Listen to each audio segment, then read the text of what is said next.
እኔ ምንም የቀረምኩት የለም። እኔ የቄስ ልጅ ነኝ። ከቅስናም አልፎ ጥበብ የተማረ አባት ነው ያለኝ። ጥበብ ታውቃለህ? አሁን ዝም ብለን እንገባለን ነው እንጂ አልፎ አልፎ እሄዳለሁና በስነ ስርዓት ተምሬያለሁ አላልኩም። ጆሹዋ ራስን እኮ ነው ባይዘወይ ለአንተ የሚጠቅምን ነው የምነግርህ ሌላ ቀን። ምክንያቱም አሁን ላይ የሚሸወድ ኦርቶዶክስ የለም ባይዘወይ ዝም ብሎ በቃ እንደ በፊቱ ብሎ የሚያዳምጥ የለም። አሁን ላይ በደንብ አድርገን እንይዛቸዋለን ማለት ከተማርክም ቤተክርስቲያኗ ልጅም ከሆንክም እንይዛሃለን፣ በዛ ትጠቅመናለህ። አይ ደግሞ አጨረብራለሁ ካልኩ ደግሞ እንይዛሃለን። አንተና እግዚአብሔር ሳልማር ተምሬያለሁ ብል ቤት አልፋለሁ። ስለዚህ ጊዜያችን እንጠቀም፣ ችግር የለውም። እሺ የፕሮቴስታንት ትምህርት እየተማርክ ነው አሁን አይደለ? ልብህ ወደዛው ማለት ዝም ብዬ ገብቼ እሰማለሁ። እኛው ችግር የለውም ግን የፕሮቴስታንት ትምህርት ነው እየተቀበልክ ያለው አይደል አንተ አሁን? አዎ በጣም ጥሩ።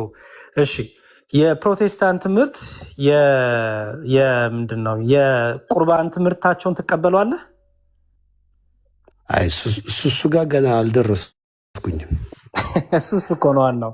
እሱ ጋር አልደረስኩም ገና። የቁርባን ትምህርታቸውን ትቀበላለህ ወይስ አትቀበለውም? አልቀበለዋለሁ እቀበለዋለሁ በለኝ።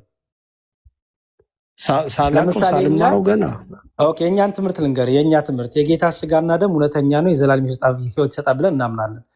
እነ ጴንጤቆስጣሎቹ እነ ሙሉ ወንጌል እነ ቃለ ሕይወት አያምኑም። ይህን ትምህርት ትቀበለዋለህ ወይስ አትቀበለውም? እኔ አሁን ኦርቶዶክስ መጽሐፍ ቅዱሳዊ ትምህርቷን ጆሹዋ ትምህርቱን እንቱ ላይ ብቻ በደንብ ነው የምቀበለው።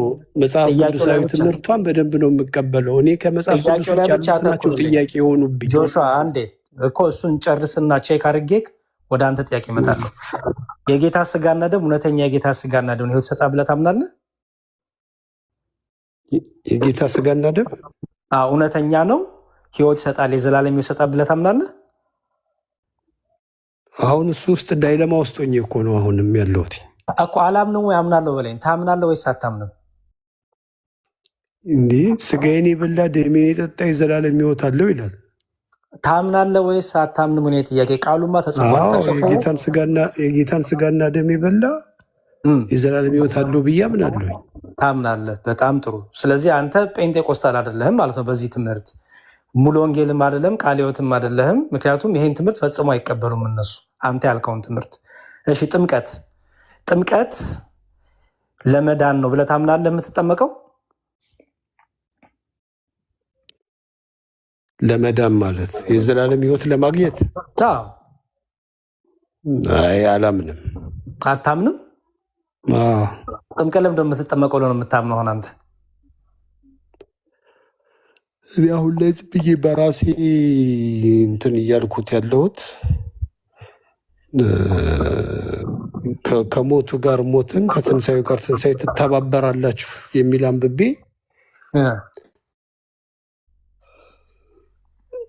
እንደሱ ነው እያመንኩ ያለሁት እኮ። ስለዚህ ሳትተባበር ትድናለህ ነው ጥያቄ። ይህን ቃል ከነገርከኝ ሮሜ 6 ላይ ያለ ነው።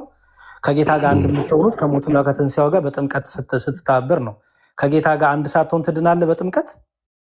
አሁን እኔ ምን ላይ ያፈርስብኛል መሰለህ? ያመነ የተጠመነ አሁን እንደዚህ ባይብል እንደዚህ እየጠቀስኩኝ እንኳን አሁን አንተን ከሚያክል ብዙ ትምህርት ከተማረ ሰው ጋር አልችልም። ግን ያመነ የተጠመቀ ይድናል ቢልና ያላመነ ግን ይፈረድበታል ስለሚል ያልተጠመቀ ስለማይል አንዳንድ ሰው ሳይጠመቅም ሊሞት ይችላል። ስለዚህ ካመነ ብቻ ይድናል ብዬ አመንኩኝ ማለት ነው።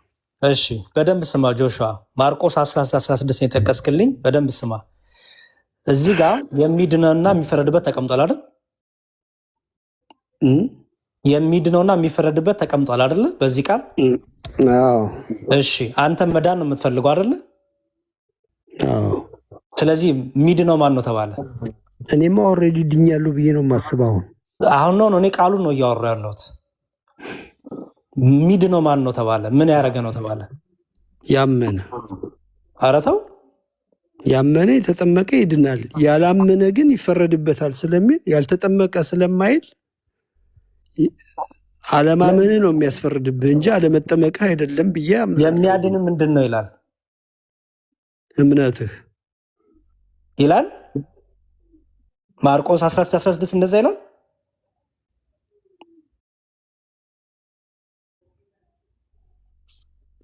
እኔ እንደዛ ነው ማምነው ለማለት ነው። አንተ የምታምነውን አይደለም እኮ እኔ አንተማ ችግር የለውም። የተጻፈው ነው የጠየኩህ ያለሁት እኔ። የተጻፈው የሚድነው ምን ያደረገ ነው የሚለው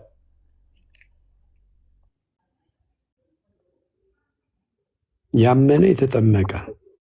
ኦኬ ድገምልኝ። የሚድነው ምን ያደረገ ነው? ያመነ የተጠመቀ ይድናል። በጣም ጥሩ። ያላመነ ግን ይፈረድበታል። ልመጣ ነው እሱ ጋር። አንድ ሰው ለመዳን እፈልጋለሁ ቢልህ የአምነ መጠመቅ አለብህ ብለህ ትነግረዋለህ? ሳትነግረውም? እነግረዋለሁ።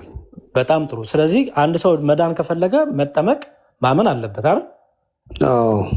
በጣም ጥሩ። ሁለቱንም ማድረግ አለበት።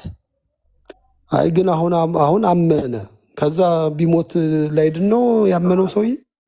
ስለ አሁን እንደኛ ሲጀመር ሞት ትዝ የሚልህ እንደዚህ ለክርክር ሲሆን አይደለም። መቼም አሁን ስተኛ እስካሁን ድረስ እኖራለሁ ብለህ ነው የምትተኛው፣ የምትነሳው፣ እቅድ የምታወጣው። ስለዚህ ይሄ ድንገታዊ ነገሮች ላይ ወይም ኤክሴፕሽናል ነገሮች ላይ ትምህርት አይሰራም። ለምሳሌ ኢየሱስ ክርስቶስ በአብ በወልድ በመንፈስ ቅዱስም አጥምቁ ሲል ሐዋርያትን ትእዛዝ ነው አይደል? ይሄ አይደል? እንዲያው የሚሞት ካለ ግን ብሏል ጌታ?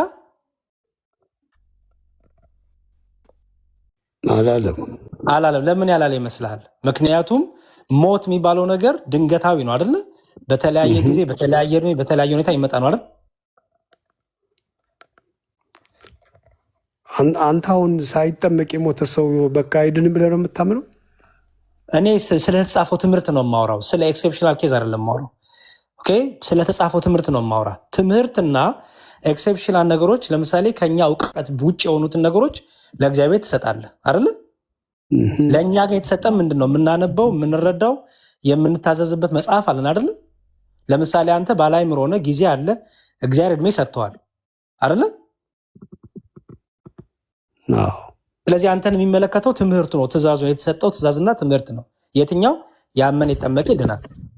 ኦኬ። ለምሳሌ በአእምሮ እክል ምክንያት በአእምሮ በሽታ ምክንያት የታመሙ ሰዎች አሉ አይደለ? ይድናሉ አይድኑም ብልህ ከየት ታመጣልኛለህ? መጽሐፍ ቅዱስ ታመጣልኛለህ ጥቅስ?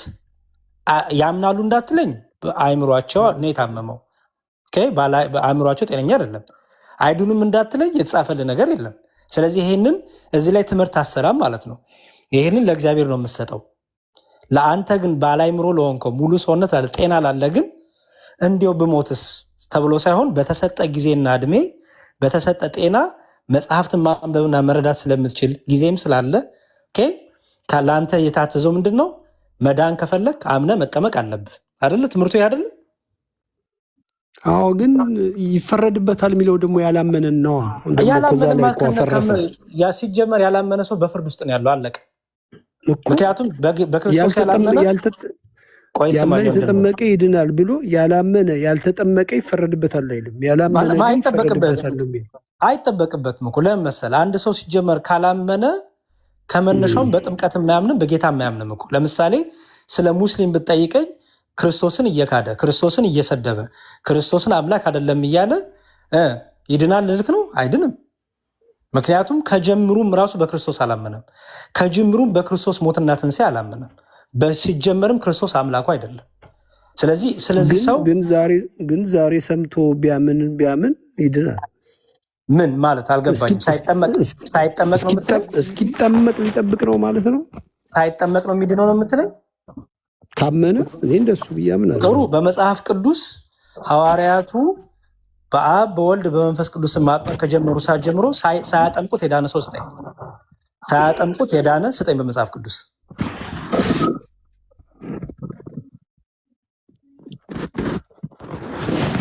ይህ እንግዲህ ሌላ ቀጠሮ ልንይዝ ነው ማለት ነው። አይ ቀጠሮ ልንይዝ ሳይሆን ልተኛ ከፈለግ ልተኛ ትችላለህ። ምክንያቱም እየሰማኝም አይደለም። በደንብ ፎከስ አድርገህ ስማኝ። እየሰማሁ ነው። እርግጥ እኔ ጋ መሽቶብኛል፣ የነገ ስራም ስላለብኝ። ጥሩ። የመጨረሻ ጥያቄ ልጠይቅህ። በአብ በወልድ በመንፈስ ቅዱስ ስም ጌታ አጥምቆ ያላቸው ሐዋርያቱ መቼ ነው? ላግዝ፣ ችግር የለውም። ከማድረጉ በፊት አይደለ? ኦኬ። ያን ትእዛዝ ከሰጠበት ሰዓት ጀምሮ ሐዋርያቱ ያላጠመቁት አንድ ሰው ስጠኝ በመጽሐፍ ቅዱስ። አስተምሮ ያላጠመቁትን አንድ ሰው ስጠኝ። አላስታውስም። አላስታውስም ሳይሆን የለም፣ አታገኝም። ሁሉም ተጠምቀዋል። ምክንያቱም ጥምቀት ግዴታ ስለሆነ። ሰው ካመነ እኮ መጠመቅ አለበት። እኔም እኮ መጠመቅ የለበትም። ስለዚህ እምነት አያድንህም፣ እምነት ብቻ አያድንህም ማለት ነው። አንድ ሰው ለምሳሌ አንተ አምነህ አልጠመቅም ብትል አድንም ማለት ነው። እና አሁን ለምሳሌ እኛ አምነን መች ተጠመቅን? ዝም ብለን በ40 ቀናችን እንዴት ተጠመቅ ነው? ቆይ መጀመሪያ ስለ ጥምቀት አዳኝነት እናውራ። የህፃናት ጥምቀት ጋር እንመጣለን። አሁን እያወሩ ያሉት እኔ ለምሳሌ አንተ አሁን ፕሮቴስታንት ነህ፣ ወደ ኦርቶዶክስ ልትመጣ ፈለግ። ስለዚህ ወንጌል ተማርክ። ከዛ በኋላ ወንጌል ተምረ ግን አይኔ በቃ እምነቴ ብቻ በቂ ነው አልጠመቅም ብትል ትድናለህ?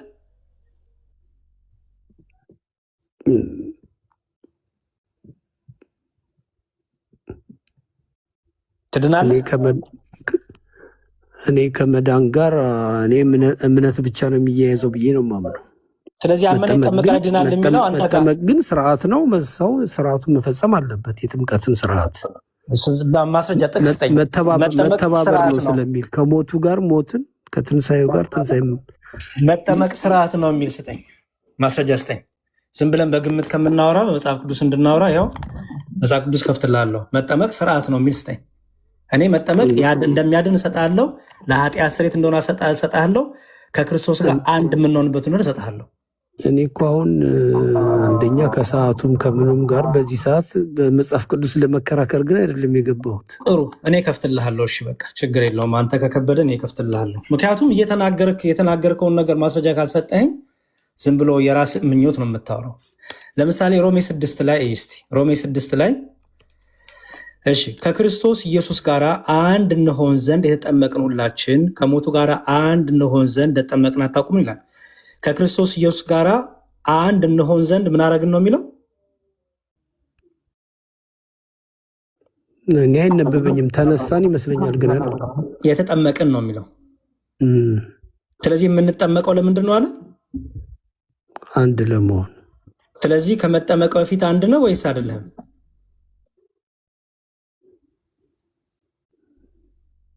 ጆሹዋ አንተም ሰዓት እንዳይሄድብህ የሌሎቹንም ሰዓት እንዳንይዝ ቶሎ ቶሎ መልስልኝ።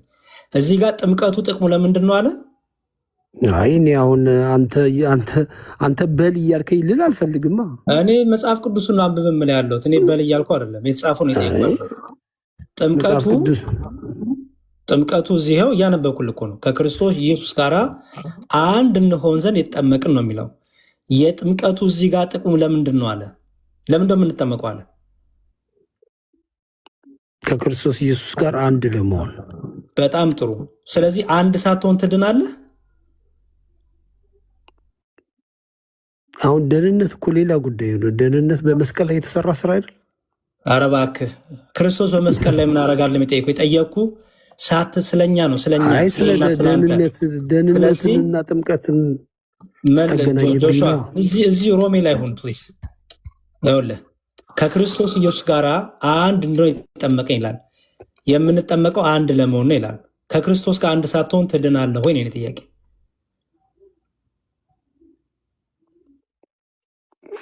እኔ እድናለሁ ብዬ ነው የማምነው። ስጠኝ ማስረጃ። አንድ ሳልሆን እድናለሁ ያልክበትን ማስረጃ ስጠኝ። እንደዚህ ከሆነ እንግዲህ ማስረጃ ከሆነ ሌላ ቀን ልምጣ ማለት ነው። በማስረጃ ከሆነ በቃ እንደሱ ይሻላል። አሁንም በደንብ በሰላም እንድተኛ ተዘጋጅተና በሌላ ቀን። አይ መዝሙር እኔ የገረመኝ ማስረጃ ለመጥቀስ ሌላ ቀን ይመጣል። ግን አልተማርኩም ስትለን ነበር አደለ? ለምን ትዋሻለህ? በእናት አልተማርኩም ማለት የት? አይ ማስረጃ የምጠየቅ ከሆነ ሌላ ቀን ልምጣ አልክ። አሁን ያለኝን አንብቤ በራሴ ተረድቼ ነው። ግን ያልከውን ሰምተዋል። ከክርስቶስ ጋር አንድ ሳልሆን እድናለሁ ብለሃል። እኔ ማመን የራሷ እንዲያደርገኛል ብዬ ከክርስቶስ ጋር አንድ ሳልሆን ነው ያልከው። እኔ አንድ ሳልሆን አላልኩም። ማመን የራሷ እንዲያደርገኛል ብዬ አምናለሁ ነው ያልኩት። ኦኬ ማስረጃ። ለማንኛውም እንዲህ ያድርግ ወንድማችን። የምታደርገው ምን መሰለህ? ቅልብ ካለ ለሌላም ጊዜ ስትመጣ አይ የፕሮቴስታንቶቹ የነገሩኝ ነገር እንደዚህ ያሉት በእምነት ትድናለህ ያሉኝ እንደዚህ ያሉኝ ጸጋው ብቻ እንደዚህ የተሞላሁት ነገር ጥያቄ ሆኖብኛል። እሱን አስረዱኝ ይባላል እንጂ እንደገባ ያመነ የተጠመቀ ይድናል ስትባል አው ያላመነ ግን ይፈረድበታል። እንደነሱ መዝለል የትም አያደርስ። አሁን እኔ አሁን በኦርቶዶክስ ትምህርት ወንድማለ ብዙ ችግር የለብኝም። የኦርቶዶክስ መጽሐፍ ቅዱሳዊ የሆነ ትምህርት እኔ አሁን የተቸገርኩት መጽሐፍ ቅዱሳዊ ያልሆኑት ትምህርቶች ጋር ነው የተቸገርኩት። ኧረ ተረጋጋ፣ ኧረ ተረጋጋ። አሁን ይኸውልህ እሱን እንዳልል ይፈራል። ከነሱ የቃረምከውን ነው ልትተፋ እየሞከርክ ያለው። እኔ ምንም የቃረምኩት የለም። እኔ የቄስ ልጅ ነኝ። አባ ከቅስናም አልፎ ጥበብ የተማረ አባት ነው ያለኝ። ጥበብ ታውቃለህ? አሁን ቀድሜ ተናፈቅ ነው። እሺ በቪዲዮ ውጣ። አሁን ፋሽን እኮ ነች፣ የሰሞኗ ፋሽን ነች እኮ ስላልክ የሰሞኗ ፋሽን ነች እኮ መመርዬ። የሰሞኗ ፋሽን ምንም ፋሽን አይደለም። ቆይ እባክህን አሁን የሰሞኗ ፋሽን ነች እቺ። ነበርኩኝ ከዛ በኋላ ሊሄድ ነው የሚል እቺ ፋሽን ነች። አሁን ደግሞ የካህን ልጅ ነኝ ምናምን ይላል። እስኪ በቪዲዮ ውጣ፣ የኔታ የአባታችን ልጅ እስኪ ውጣ። አታጭበርበር። ፕሮቴስታንት ነህ፣ በሁለት አካውንት ነው የምትጠቀመው። ከዛ እውነት ካለ መወያየት ነው እና የካህን ልጅ አንድ አካውንት ነው ያለኝ። የካህን እኔ በደንብ እኮ ነው የምናውቀው። ከዛ በተረፈ በቤተ ክርስቲያን ከመጽሐፍ ቅዱስ የሆነ ውጭ የሆነ ትምህርት ብለህ ታነሳለህ። ይሄ አመላችሁን የፕሮቴስታንት አመል ነው። አሁን ብትጠየቅ ምንድን ነው ብትባል እኮ መልስ የለም ከጥላቻ ውጭ ማለት ነው። እና ራስን ቦልድሊ ፕሮቴስታንት ነኝ ብለህ ና። የካህን ልጅ ነኝ ከአባ ጋር እንዲህ ከገብረ መስቀል ጋር ከአባ ገብረ መስቀል ጋር ነበርኩ ከእንትና ጋር ነበርኩ። አታተራምስ። በነበርኩ ኦርቶዶክስነት የለም ጨዋታ። እቺ ነበርኩ እያላችሁ ነው ቁማር የምትጫወተው። ቆይ እባክህን ቀጨኔ መድኃኒዓለም ለምን ትዘጋብኛለህ? በቃ በቪዲዮ ተገለጣ፣ አታምታታ። እኛ እኮ ከፕሮቴስታንቱ መሀል ሰፋሪ መስላችሁ የምታጭበረብሩ ናችሁ፣ የምትደብሩን ማለት ነው። እና ቪዲዮ አውጣና ኤኒ ጥያቄ እንመልስለን። መድኃኒዓለም በአባ ጳውሎስ እንኳን ጫማ ይወር። ኧረ እባክህን ዘበተርተር ይቅር ይበለኝና በቃ ዘበተርተር በርብረድ። በነገራችን ላይ እንድትነቁ ነው። ይሄ ፋሽን ነው የተበላበት። መሀል ነኝ ይላል። አሁን ምንድነው ከታች ያሉት እነ ቀለሜ ምን ብለው ያሰለጥናሉ? እነ ትዝታው ህዝቡ እየጠየቀ ነው የሚል ነገር። እች ድራማ ነች። ከለራችሁን ቀይራችሁ በሁለት ቲክታክ ትመጣላችሁ። እዛ ጋር ሙልጭ አድርጋችሁ ኦርቶዶክስን ትሳደባላችሁ በዛኛው ቻናል፣ በዚህኛችሁ ደግሞ እንደዚህ። አሁን አቡነ ጳውሎስ እንግዲህ በእውነት አነሳ ደግሞ ቀጥሎ የቄስ ልጅ ነኝ ያለ እና ታውች የተበላባት ነች። በነገራችን ላይ ማለት ነው የተበላባት ነች። ጥያቄ ካለ በምኗም እኛ አናፍርም። በነገራችን ላይ በምኗም በቅድስት ቤተክርስቲያን ጉዳይ ግን ራሳችሁን ባለቀ ሰዓት እየለዋወጣችሁ እንደ እስስት ራሳችሁን እየለዋወጣችሁ አትምጡ። ጥያቄ ካለ የዚህ ቤት እጋለን ነበርኩ ካልክ ቪዲዮ ክፈት ነው የምልህ። ትከፍትና ኤኒ ጥያቄ አንተ አልደረስክበትም፣ አንተ አታውቅም እንጂ ቤተክርስቲያን ስንዱ መቤት ነች። ቀድሜ ነው ያወቅኩ። በነገራችን ላይ ቀድሜ እንትንን እያየው ነው። እና በሁለት ቻናል በሁለት ቲክታክ መጫወታችሁን ተው። በቪዲዮ ስትገለጥ እናወራለን። እና ይሄ ነው እንንቃ። በነገራችን ላይ እንንቃ። ዛሬም እነ ሙለታ የሚያወሩት ይሄንን ነበረ። በነገራችን ላይ እነ ሳሚ የሚያወሩት ይሄንን ነበረ። እኛ ልንመለስ ዝግጁ ነን። ኦርቶዶክስ የክርስቶስ ቤተክርስቲያን ነች፣ ግን ጨለማ ነች ምናምን ነው የሚሉት። አያችሁ፣ በግን ያፈርሱታል። ግን ይኸው ሙለታን ጠርቼ ሁሉንም ጠርቻቸዋለሁ። እኔ አንዳቸውም ኦርቶዶክስን ካወቁ ነው ይቀጣሉ። አንዳቸው ኢንክሉድ ሳሚ ጭምር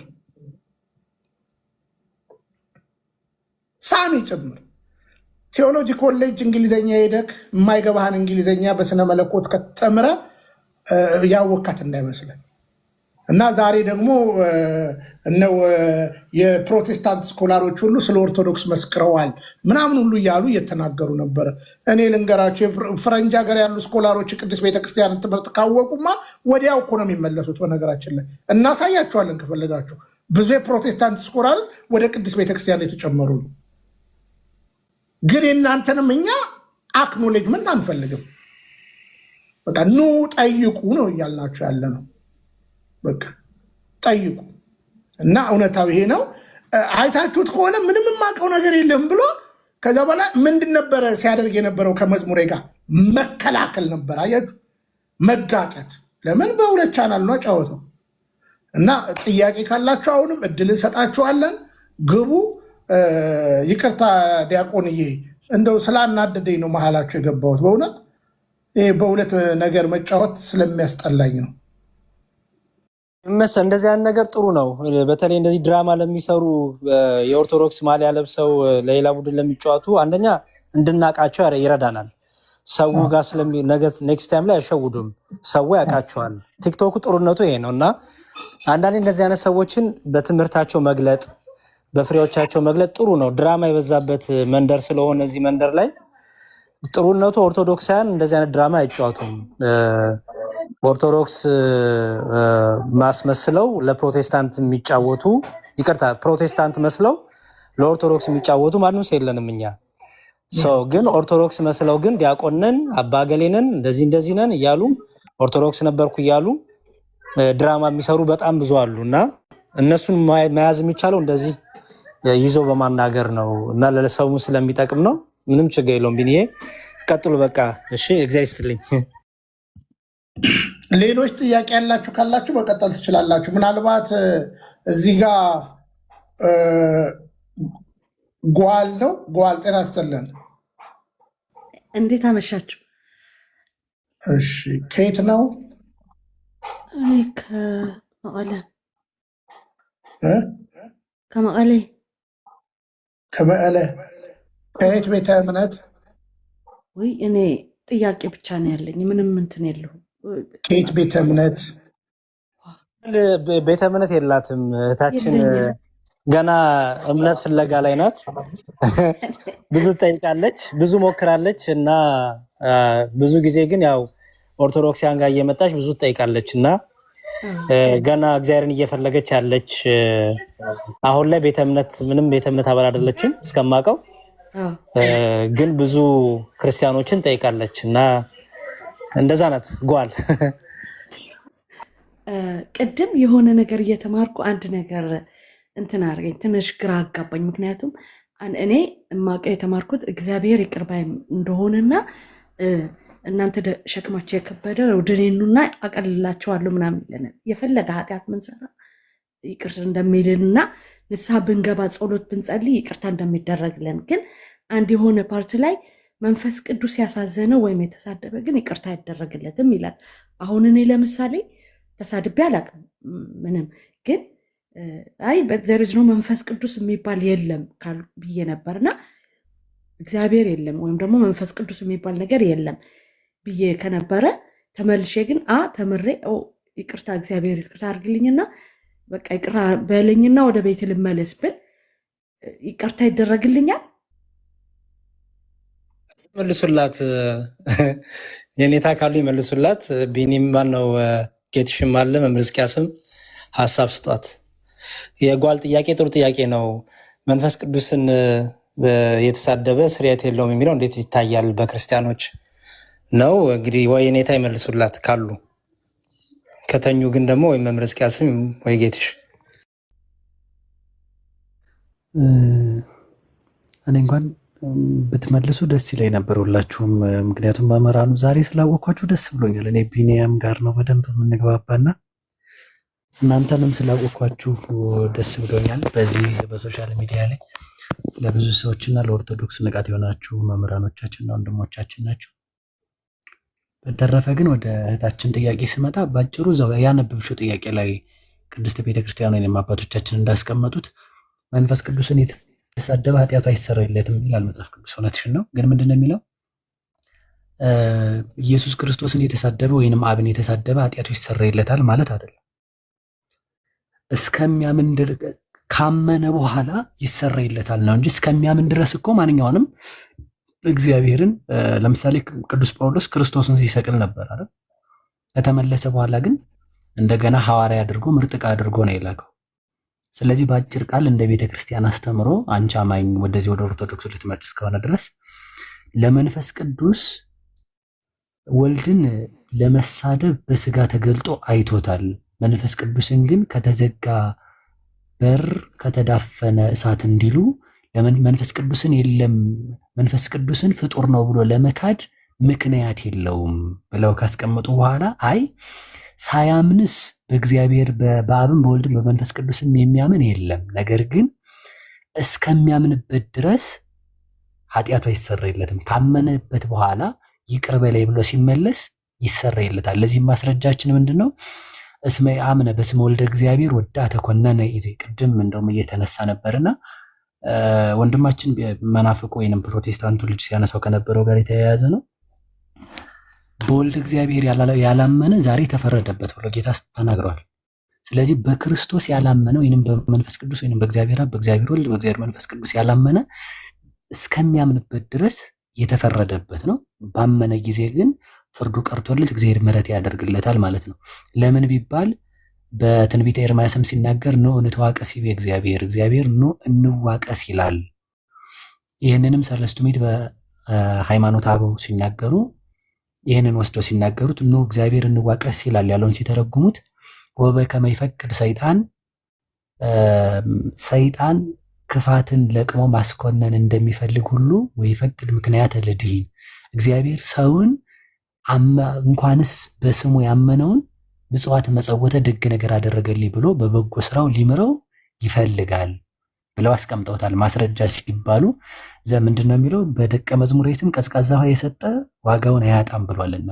ስለዚህ ባጭሩ በእግዚአብሔር እግዚአብሔር መንፈስ ቅዱስን የተሳደበ ኃጢአቱ አይሰረይለትም ማለት እስከሚያምን ድረስ ባለበት ጊዜ ነው እንጂ ካመነ በኋላ ያለበት አይደለም።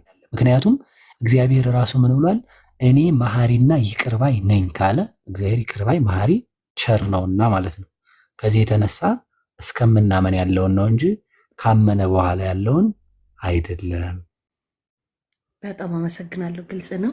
መልካም ምሽት። ቴንክ ዩ ቨሪ ማች።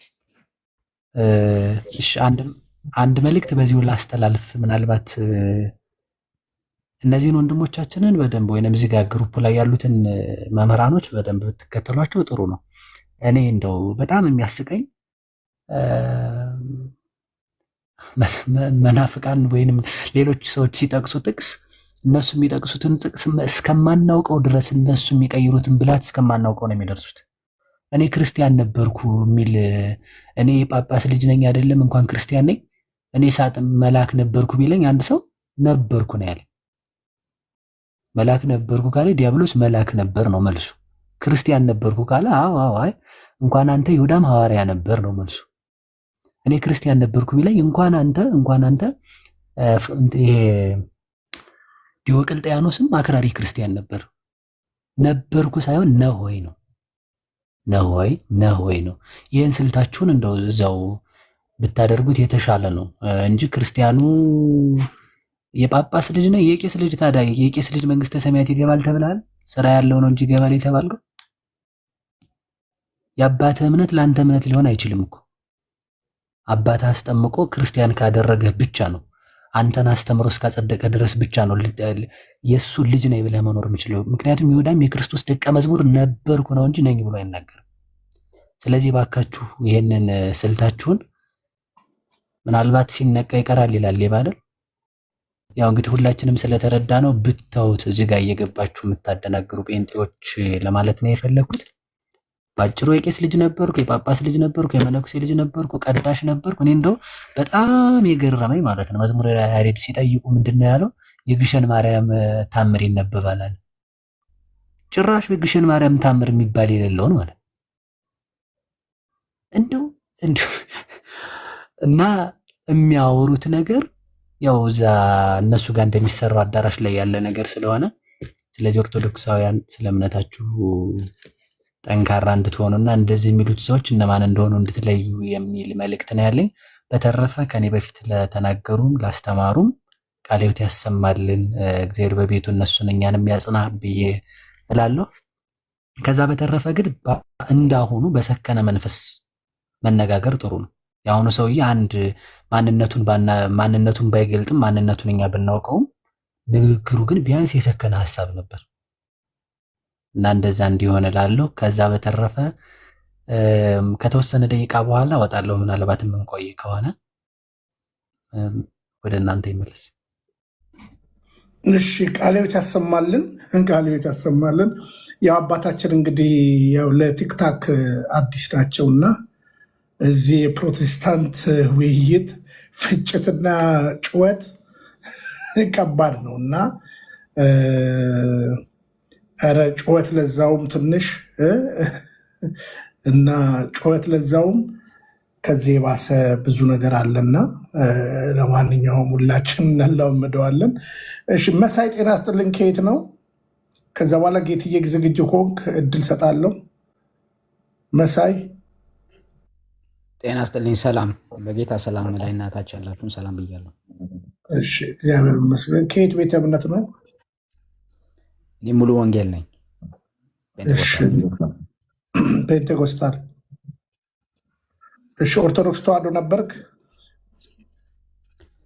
ከ19 ዓመት በፊት ነበርኩ።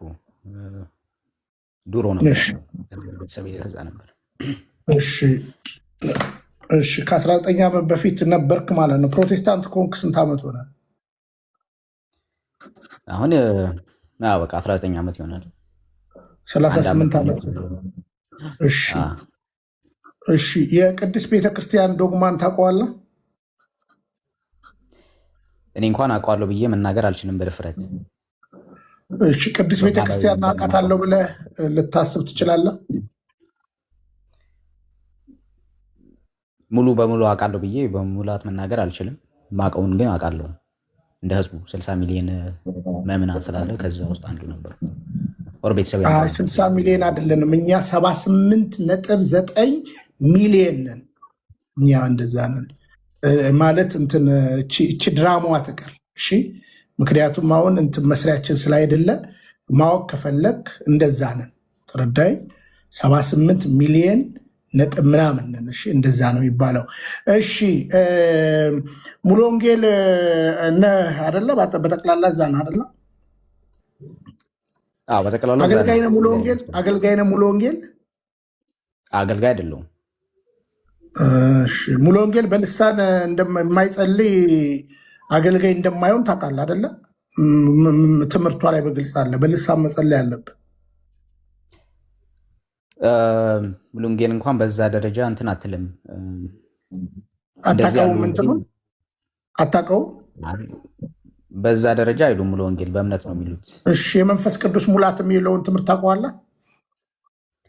እሱን ትምህርት አውቀዋለሁ። እሺ ስለዚህ እዛ ላይ በመንፈስ ቅዱስ ካልተሞላ በልሳን ካልተናገርክ አገልጋይ መሆን ትችላለህ? በሙሉ ወንጌል አገልጋይ መሆን ትችላለህ። ትችላለህ። ለምሳሌ በልሳኖች እና በመላእክት ቋንቋ የማያወሩ ዘማሪዎች አውቃለሁ በእኔ አጥቢያ ቤተክርስቲያን። ኦኬ ስለዚህ አንተ በመላእክት ቋንቋ የሚናገሩ አሉ እንደ ሙሉ ወንጌል ውስጥ? በልሳኖች ያወራሉ ሲል በመላእክት ቋንቋ የሚናገርና በሌሎች ቋንቋ በህዝብም ቋንቋ የሚናገር በሁለት አይነት። ስለዚህ አንተ በልሳን ትጸልያለህ? እኔ እንኳን በልሳን ጸልዬ አላውቅም። መንፈስ ቅዱስ ልሳን ተሞልተሃል? በልሳን ተሞልቼ አላውቅም። በመንፈስ ቅዱስ ግን ማለት አመልካለሁ። በመንፈስ ቅዱስ በመንፈስ ቅዱስ ታመልካለሁ ስትል አልገባንም። ጌታ እንዳለው እንግዲህ እኔ የሚያመልኩ በመንፈስና በእውነት ያምልኩኝ ብሎ እንደጻፈው እኔም። እሺ ልሳን ትናገራለህ? ልሳን ትናገራለህ? ልሳን አልናገርም። እሺ አልናገርም በላ። እሺ የመላእክት ልሳን የተናገረ በመጽሐፍ ቅዱስ ላይ አለ? የመላእክት ልሳን የተናገረ በመጽሐፍ ቅዱስ ላይ አለ? አዎ አለ። ማለት ግን ቀጥታ ሳይሆን ኤግዛክት ወርድ ፋለሲ ሳይሆን በተዘዋዋሪ መንገድ ሐዋርያ ጳውሎስ ተናግሮታል። በቀጥታ ግን በልሳን ቋንቋ ሲናገሩ ሐዋርያት ስራ ላይ በአሕዛብ ቋንቋ ነው የተናገሩት። መጽሐፍ ቅዱስ ተናገርኩ አይደለም ሐዋርያው ቅዱስ ጳውሎስ ያለው። በነገራችን ላይ ለዚህ እኮ ነው መጽሐፍን አታውቁምና ትስታላችሁ። መጽሐፍ ቅዱሳችን በአንደኛ ቆሮንቶስ ምዕራፍ 13 በመላእክት ልሳን እንኳን ብናገር ነው የሚለው እና ተናገርኩ አላለም ሐዋርያው ቅዱስ ጳውሎስ። አዎ እንግዲህ ያለውን አይ ምናምን ነገር ሳይሆን አንደኛ ቆሮንቶስ ስለ ልሳን ትንሽ ብናወራ ይሻላል። ቶፒኩን ደግሞ በእንግዲህ ፕሮቴስታንቲዝም ያው ልሳን እንግዲህ ቼክ እናደርጋለን። እሺ ቼክ እናደርጋለን። እሺ ለሁለት አድርጉና ምናልባት በልሳን ዙሪያ ወይስ ቶፒኩን እንቀይረው ከተባለም ቶፒኩን እንግዲህ ዲያቆን እስኪያስ እና ጌትዬ እድል ሰጣለሁ። ግን እኔ አንድ እችን ጥቅስ ብቻ ላሳየውና እንደ ፕሮቴስታንቶች መጽሐፍ ቅዱስን በሰዎችና በመላእክት ልሳን ብናገር ነው የሚለው። ተናገርኩ አይደለም የሚለው፣ እንደዛ ነው የሚለው። እስቲ አንደኛ ቆሮንቶስ ስንት ነበረ? ምዕራፍ ስንት እንደነበረ ከዛው እኔም ሰዓትኩ ትንሽ የት ጋር እንዳለክ። አንደኛ ቆሮንቶስ በሰዎችና በመላእክት ልሳን ብናገር ፍቅር ግን ከሌለኝ እንደሚጮህ ናስ ወይም እንደሚንሸዋሸዋ ጸናጽል ነኝ አለ። ስለዚህ አሁን ተናገር አይልም። በቃ ሐዋርያ ቅዱስ ጳውሎስ ተናግሯል ስላልክ ተናገር አይልም። አየህ፣ ለቃሉ መታመን አለብን። ተናገር አይልም። አየህ፣ ተናግሯል ብለህ እንትን በሰዎችና በመላእክት ቋንቋ ብናገር ፍቅር ግን ከሌለኝ እንጂ ተናግር ያለው አይደለም የሚለው። በነገራችን ላይ እሱን ነው። እሺ ለማንኛውም እና እስኪ ረጋ ብለህ እንግዲህ 19 ዓመት ያው ኦርቶዶክስን አላቃትም ብለሃል። የፕሮቴስታንት የሙሉ ወንጌልን ትምህርት ዲያቆን እስኪያስ ወይም ጌትዬ፣ በነገራችን ላይ ሙሉ ወንጌልም ድነት በእምነት ብቻ ነው ብላ ነው የምትናገረው። ያው እኔም ፔንቴኮስታል ስለነበርኩኝ።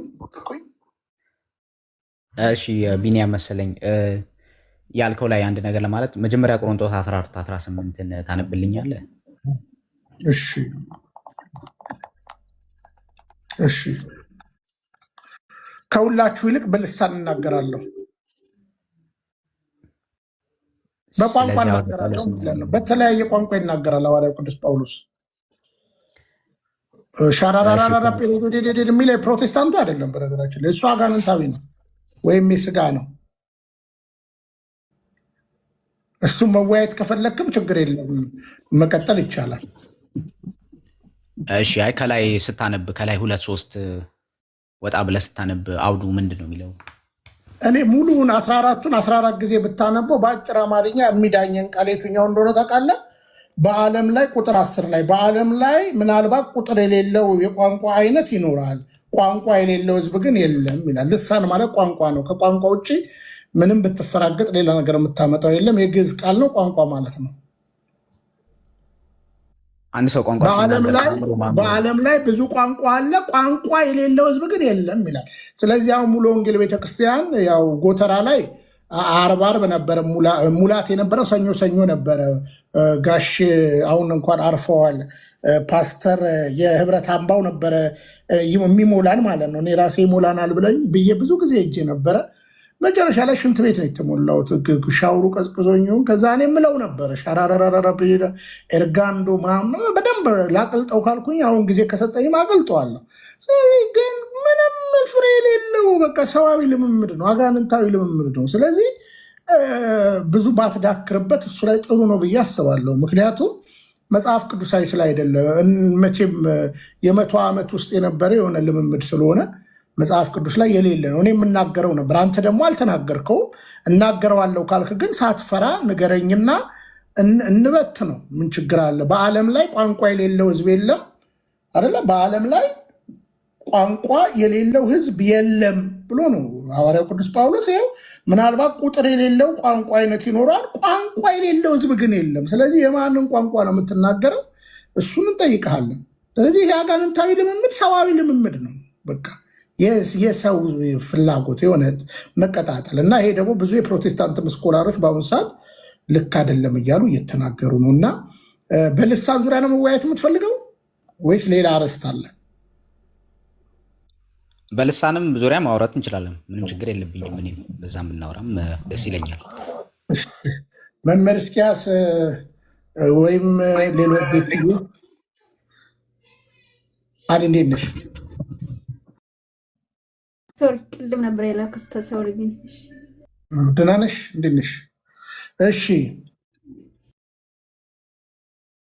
እሺ ለሁለት አድርጉና መምህር እስኪያስ። እሺ ቤኔ ወንድማችን መሳይ እንኳን ደህና መጣ። በስነ ስርዓት በማውራት እናመሰግናለን። የምናወራው እንግዲህ በልሳን ነው። ስለዚህ እኔ ጠይቃለሁ፣ አንተ ትመልስልናለህ። ስትመልስ ግን ግምት ሳይሆን ማስረጃ ትሰጠናለህ ማለት ነው። ስለዚህ ልሳን ቋንቋ መሆኑን ትቀበላለህ? ልሳን ቋንቋ መሆኑን እቀበላለሁ፣ ግን የሰውኛ ቋንቋ የቋንቋ አይነት የጠየቅኩን ብቻ መለስ። ልሳን ቋንቋ ነው ወይስ አይደለም? ቋንቋ አይደለም። እንደዛ አስቀምጦ ቋንቋ አይደለም። ማስረጃ። እሺ ሐዋርያ ጳውሎስ 14 ምዕራፍ 14 ላይ እኔ በልሳን ስናገር አለ። በልሳን ስናገር አእምሮዊ ፍሬ የለውም ማለት ነው። አእምሮ ፍሬ ከሌለው ቋንቋ አይደለም። ቋንቋ ማለት ከአእምሮ ፍሬ የሚመነጭ ነገር ነው። እኔ አማርኛ ሳውራ ከአእምሮ ነው። አቁም ስናገር አለ። በልሳን ብጸልይ መንፈሴ ይጸልያል፣ አእምሮዬ ግን ያለ ፍሬ ነው ይላል። ብናገር አላለ። በልሳን ብጸልይ ነው ያለ። እሺ እንትን ሰው ነው ወደ አሁን እንግዲህ ሁለት አይነት ጸሎት አለ። በሚስጥር የምንጸልየው ጸሎት አለ፣ ደግሞ ጮክ ብሎ በጉባኤ የሚጸልይ ጸሎት አለ። ስለሱ እያወራ ነው። በጉባኤ ጮክ ብሎ ስለሚጸልዩ መሳይ ልሳን ጸሎት ነው።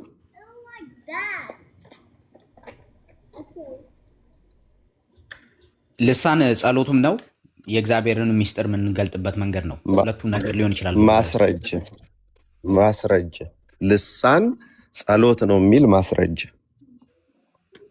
እንግዲህ የተናገሩትን ራሱ የመጽሐፍ ቅዱስን ይሄ በልሳን አለ። ቆይ አሁን አንድ ሰው ለጸሎት ቆመ ስንል መጽሐፍ ቅዱሳዊ ማስረጃ ብሰጥ ቀራጩና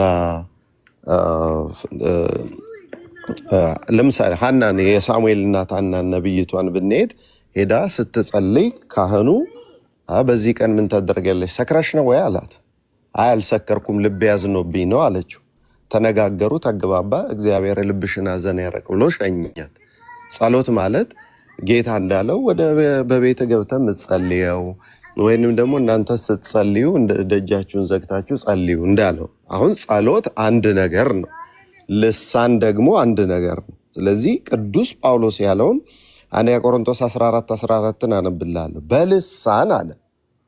ስማ፣ ይሄ በልሳን ብጸልይ አለ። አሁን እያወራ ያለው ስለ ጸሎቱ ነው። ጸሎቱን የሚያደርገው ደግሞ በልሳን ነው። በልሳን ብጸልይ መንፈሴ ይጸልያል አለ። ደግሞ አእምሮዬ ግን ያለ ፍሬ ነው አለ። ስለዚህ መጸለይ የፈለገው ጳውሎስ በምንድን ነው ስልህ በልሳን ትለኛለህ። እዚህ ስትጠየቅ የምትመልሰው መልስ ምንድን ነው? ልሳንና ጸሎት አንድ ናቸው ብለሃል፣ ማስረጃ ስጠን።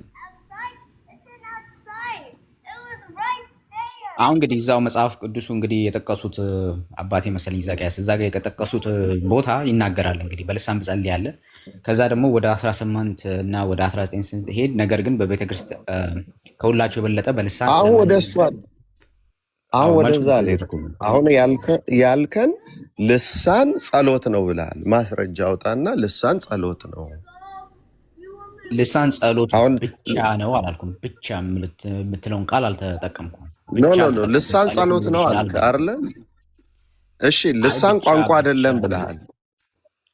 ቆይ ተው፣ ብቻውን ተው። ቋንቋ አይደለም፣ ማስረጃ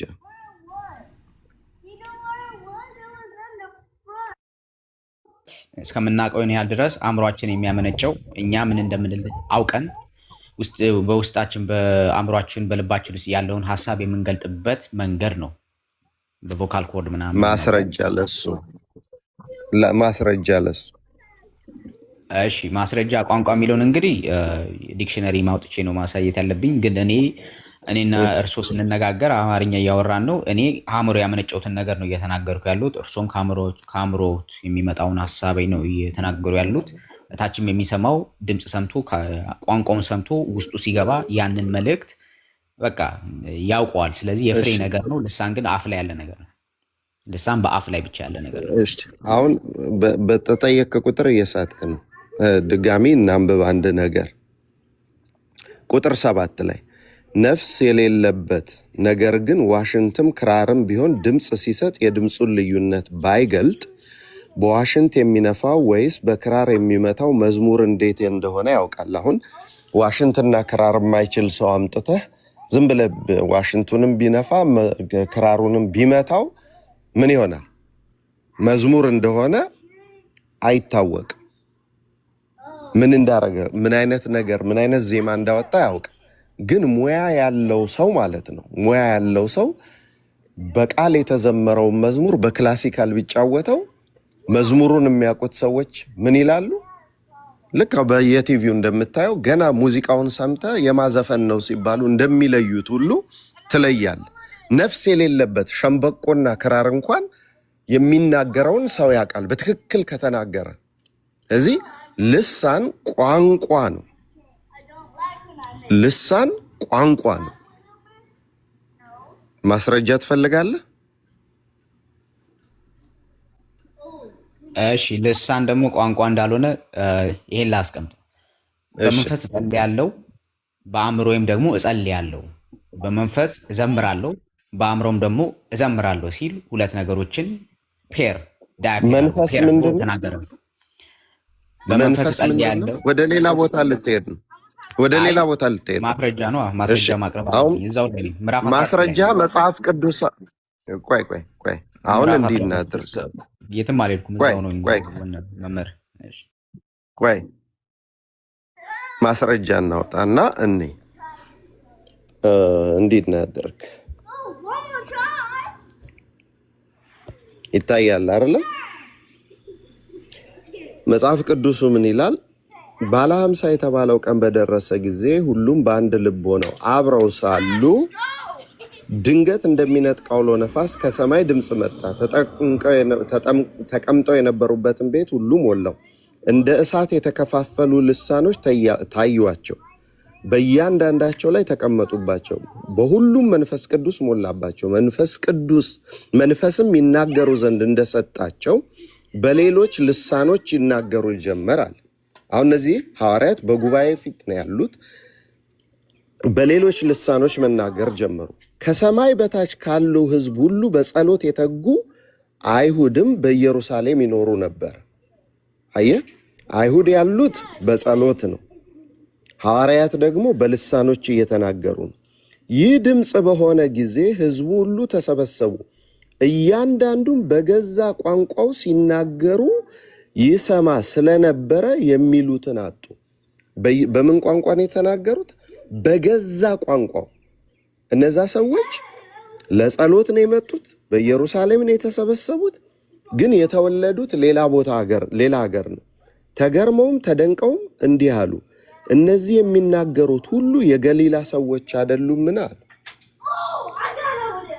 እያንዳንዳቸው የገሊላ ሰዎች ናቸው። የተናገሩት ግን ሰዎቹ በተወለዱበት በሌላ ቋንቋ ነው። ስለዚህ ሰዎቹ ሲናገሩ በተወለዱበት በእያንዳንዱ ቋንቋ ሲናገሩ ሰምተዋቸዋል? አልሰሟቸው?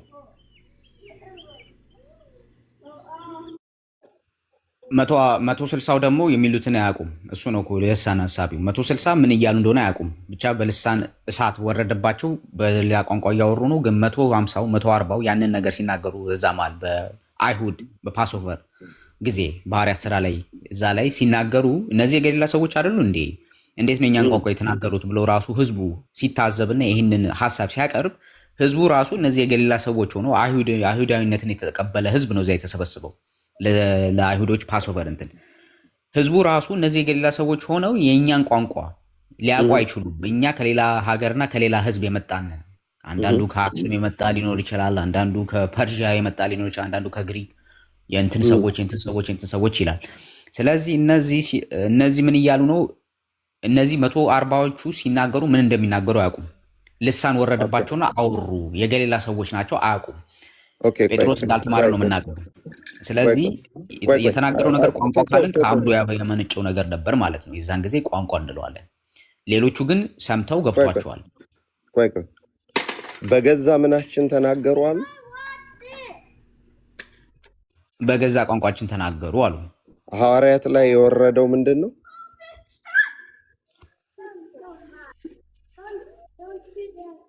ሐዋርያት ላይ የወረደው ምንድን ነው? በእሳትም የተከፋፈሉ ልሳኖች ማለት የማያውቁት ከዛ በኋላ ይሄ ምን ይላል? ድምፅ በሆነ ጊዜ ሁሉ ህዝቡ ሁሉ ተሰበሰቡ፣ እያንዳንዱ በገዛ ቋንቋው ሲናገሩ ይሰማ ስለነበረ የሚሉትን አጡ። ተገርመው ተደንቀው እንዲህ አሉ፣ እነሆ እነዚህ የሚናገሩት ሁሉ የገሊላ ሰዎች አይደሉምን? እኛም እያንዳንዳችን የተወለድንበትን የገዛ ቋንቋ እንዴት እንሰማለን አሉ። እየሰሙ ያሉት የምንን ቋንቋ ነው? እያንዳንዱ ከመጡበት ህዝብና በዓል የራሳቸው ቋንቋ አለ። እሱን እየሰሙ ነው። 140 ልሳኖች ነው የወረደባቸው እንጂ የሚሉትን አያውቁም። ቋንቋ ልንለው አንችልም የሚሉትን የማያውቁ ከሆነ። እኔ እናንተ ስንነጋገር ምንለው መጽሐፍ ቅዱስ ያልተጻፈ አትናገር ፕሊዝ፣ የተጻፈ ብቻ ተናገር። አዎ የተጻፈውን እኮ ነው። ምዕራፍ 2 ሐዋርያት ሥራ ላይ እኔ እናንተ ስንነጋገር ምንለውን እናውቃለን። እነሱ ግን 140 እንደሚሉ ያውቁም። ቆይ ኧረ በእግዚአብሔር ዝም በል። በሁሉም ምን ሞላባቸው?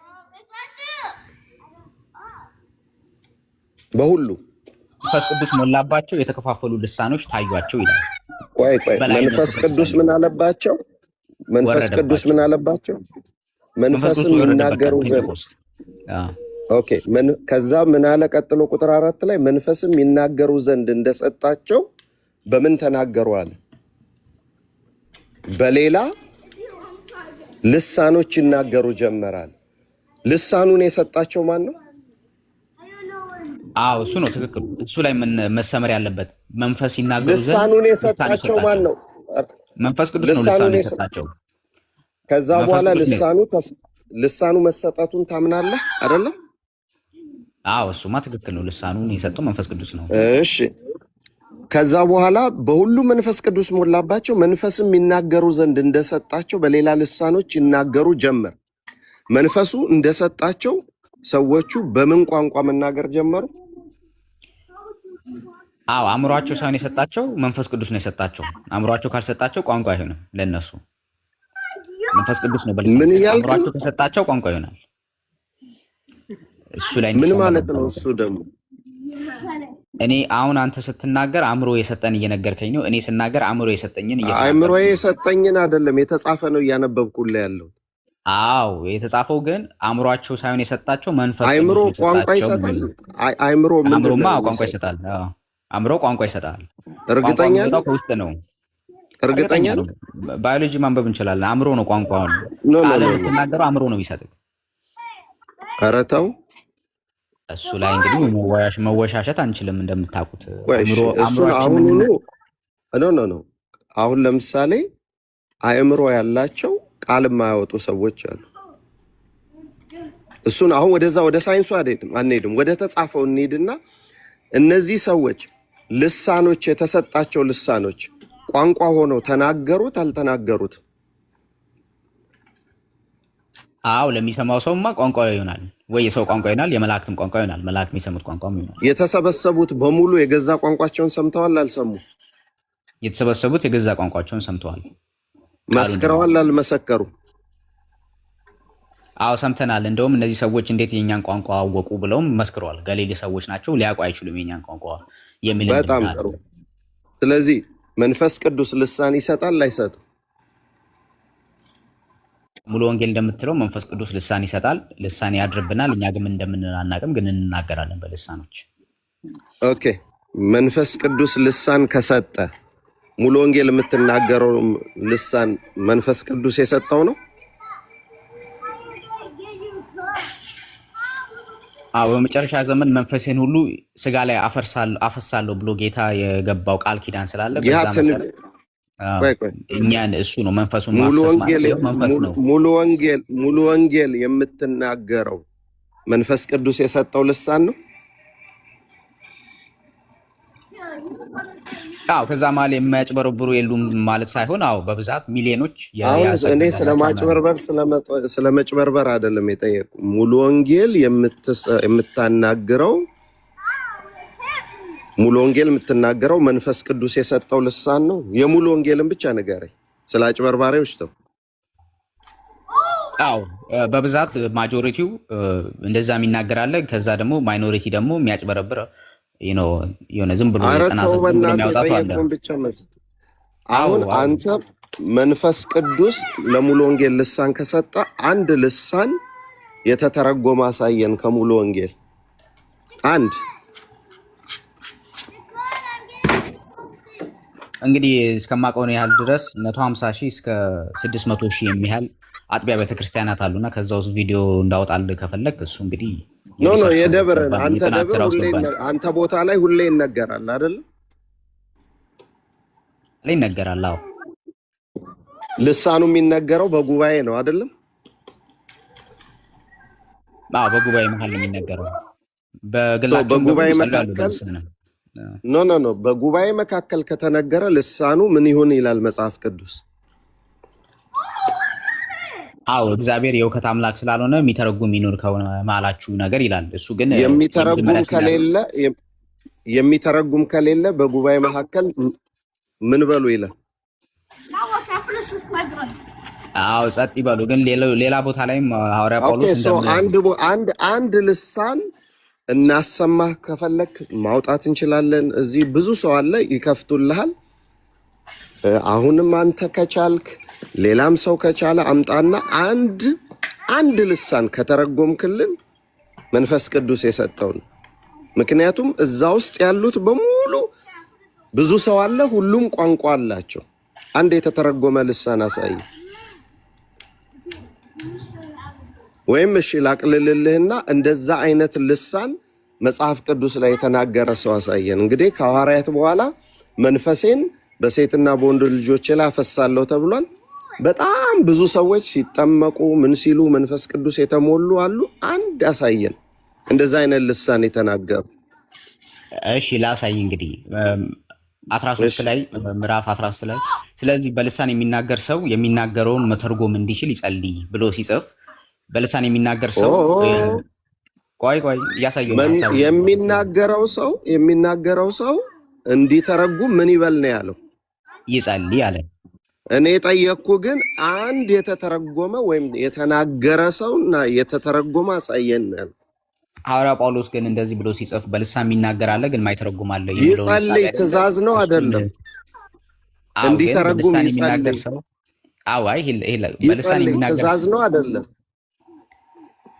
ትእዛዝ ልሳን ከተናገርክ በትእዛዝ በኩልና በምክር በኩል ያቀረባቸው ነገር አለ። በምክርም ያቀርባል ሐዋርያ ጳውሎስ። ያ ምክር ነው። አሁን የተጠየቀው ግን ማስረጃ ነው። አሁን የተጠየቀው ምንድን ነው? እሺ ማስረጃ እያቀረብኩ ነው። እዛው ቆሮንቶስ 14 ላይ ማስረጃው እዛ ያለ። እዛው ላይ ምንድን ነው የሚለው? ቆይ እስቲ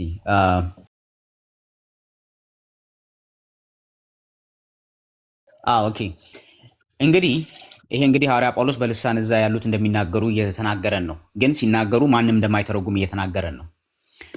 እንግዲህ የቤተ 23 ነው መጀመሪያ ቆሮንቶስ ምዕራፍ 14 23 እንግዲህ የቤተ ክርስቲያን መምናን በአንድነት በተሰበሰቡበት አለ።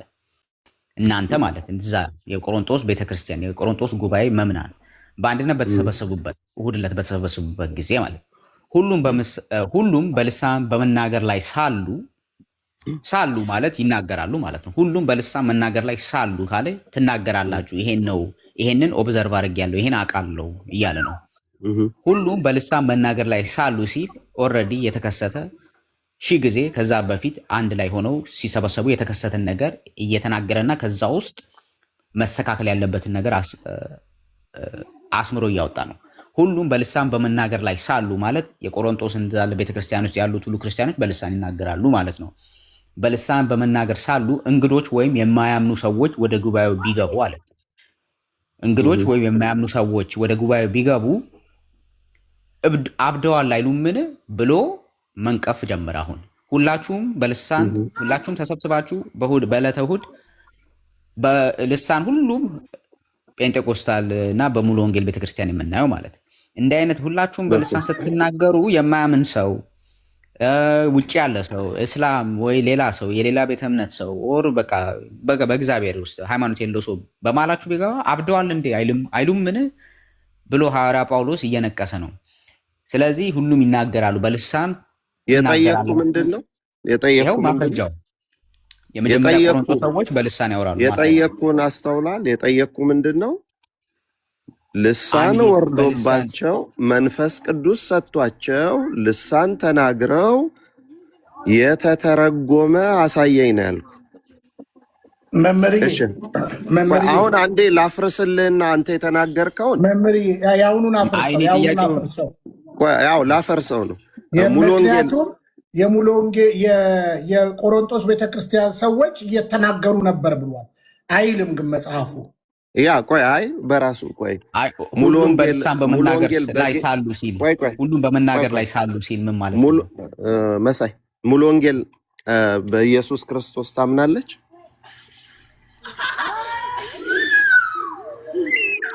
ታምናለች። እንግዲህ እርግጠኛ ነህ? አዎ እንግዲህ ዓለም ሁሉ ያወቀው ነው። እሺ ይሄንን አብረን እናምነባለን።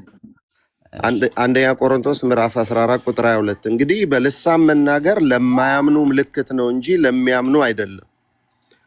ስለዚህ ሙሉ ወንጌል ልሳን ከተናገረች አታምንም ማለት ለማያምኑ ሰዎች ምልክት እየተፈለገ ነው። ቀጥለን እናነባለን። ትንቢት እንግዲህ ለሚያምኑ እንጂ ለማያምኑ አይደለም። እንግዲህ በማህበር ሁሉ አብረው ቢሰበሰቡ ሁሉም በልሳኖች ቢናገሩና ቅድም አንተ ያነበብከው የተሳሳተ ቃል ሁሉም በልሳኖች ቢናገሩና ያልተማሩ ወይም የማያምኑ ሰዎች ቢገቡ አብደዋል አይሉምን? ሁሉ ትንቢት ቢናገሩ ግን የማያምን ወይም ያልተማረው ሰው ቢገባ ሁሉ በሁሉ ይወቀሳል፣ በሁሉ ይመረመራል። ተረጎመው ምን ሆኗል ማለት ነው? ካልተረጎመው ምን እያደረገ ነው ማለት?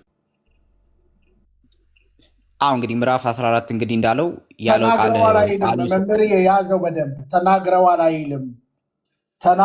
አይልም ቢናገሩ። እሺ 23ን ላንብበው እስቲ። እንግዲህ የቤተ ክርስቲያን ምዕመናን በአንድነት በተሰበሰቡበት ሁሉም በልሳን በመናገር ላይ ሳሉ እያሉ ሳይሆን ሳሉ ነው። ሁሉም በልሳን በመናገር ላይ ሳሉ እንግዶች ወይም የማያምኑ ሰዎች ወደ ጉባኤው በድንገት ቢገቡ አብደዋልን አይሉምን? ምክንያቱም እብደት ነው የሚመስለው። እኛን ስታየው ያበድን ነው የሚመስለው አይደለም? እንደው እነዚህ ጴንጤኮስታሎች አብደዋል፣ እነዚህ ጴንጤዎች እብዶች ናቸው ምናምን ይላል ሰው እንደዚህ እንትን ሲሉ። ያንኑ ነገር ነው እንግዲህ እየተናገረ ያለው። ሳሉ ማለት ምን ማለት ነው? ስለዚህ በልሳን የሚናገር የቆሮንቶስ ቤተክርስቲያን ምዕመናን አሉ ማለት ነው። የመጀመሪያው በልሳን የሚያወሩ በአብያተ ክርስቲያን እንትን ያንን ነቅፎ ማውጣቱና እዛ መመሪያ ሰው ቆይ ሰው የሚናገረው ቃል ትክክለኛ አይደለም። ሲያንብቡ በደንብ እንግዲህ የቤተ ክርስቲያን ምዕመናን በአንድነት በተሰበሰቡበት ሁሉም በልሳን በመናገር ላይ ሳሉ አንድ ላይ በተሰባሰባችሁ ጊዜ በኤክሊዚያ ውስጥ በነበረ ቁጥር ስንት ነው እያነበብክ ያለው? ህዝብ በደንብ ስማ። ምዕራፍ 14 23 እሺ ሲኔሪዮ እያቀረበላቸው ነው። አንብበው። እንግዲህ የቤተ ክርስቲያን ምዕመናን በአንድነት በተሰበሰቡበት ሁሉም በልሳን በመናገር ላይ ሳሉ በምንድን ነው እያነበብክ ያለው? በአማርኛ አይሰማም? አዲሱ መደበኛ ትርጉም ነው? አይ ድሮም የነበረ ነው።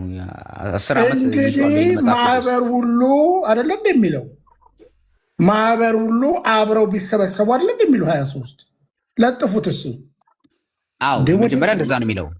የመጀመሪያ እንደዛ ነው። እንግዲህ የቤተክርስቲያን ምዕመናን ኦር ማህበር ሁሉ እንግዲህ የቤተክርስቲያን ምዕመናን ኦር ማህበር ሁሉ በአንድነት በተሰበሰቡበት እኔ ቢኒያም በመምህር እንደያዘው እንጂ ቤተክርስቲያን እያለ እኮ እንዴ ከየቱ ጋር ነው ያመጣኸው?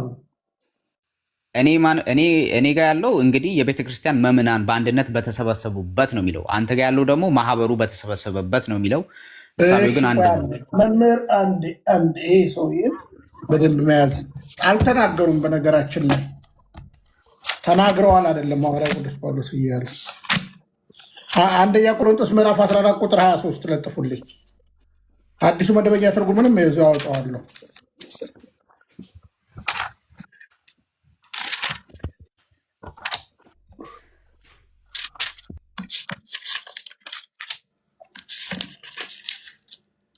አንድ ነው። እሁድ በተሰበሰቡበት ቀን ማለት ነው። በቃ በእሁድ ቀን አንድ ላይ ቸርች ውስጥ ኦር ቤተክርስቲያን የምትሉት አጥቢያ ቤተክርስቲያን ውስጥ አንድ ላይ ስትሆኑ ማለቱ ነው። እሳቤው አንድ ነው። ማህበር ልበለው፣ ጉባኤ ልበለው፣ መምናን በአንድነት በተሰበሰቡበት ማህበር ልበለው፣ በእሳቤ ትምህርት አይሰራም። አዲሱ መደበኛ ትርጉም ነው የሚያነባው። ጥሩ ነው። ቀጥል። እሺ አሁን ቀጥል፣ አንብበው። እንግዲህ የቤተ ክርስቲያን መምናን በአንድነት በተሰበሰቡበት በዛ ጉባኤ ሁሉም በልሳን በመናገር ላይ ሳሉ እያሉ ሳይሆን በመናገር ላይ ሳሉ ሴናሪዮ ነው ይከሰታል ማለት ነው። የመጀመሪያ ሳሉ ቀጥል።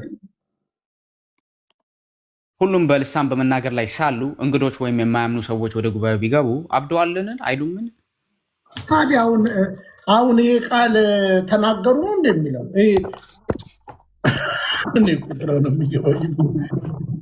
ኦኬ፣ አሁን አነበብክ አይደለም? አሁን እዛው ላይ እንሄድና በመናገር ላይ ሳሉ እንግዶች ወይም በማያምኑ ሰዎች ወደ ጉባኤው ቢገቡ አብደዋል አይሉምን? ነገር ግን ሁሉም ትንቢት ቢናገር በመናገር ላይ ሳሉ እንግዳ ወይም የማያምን ሰው ቢገባ በሁሉ ይወቀሳል፣ በሁሉ ይመረመራል፣ በልቡ የተሰወረው ነገር ይገለጣል።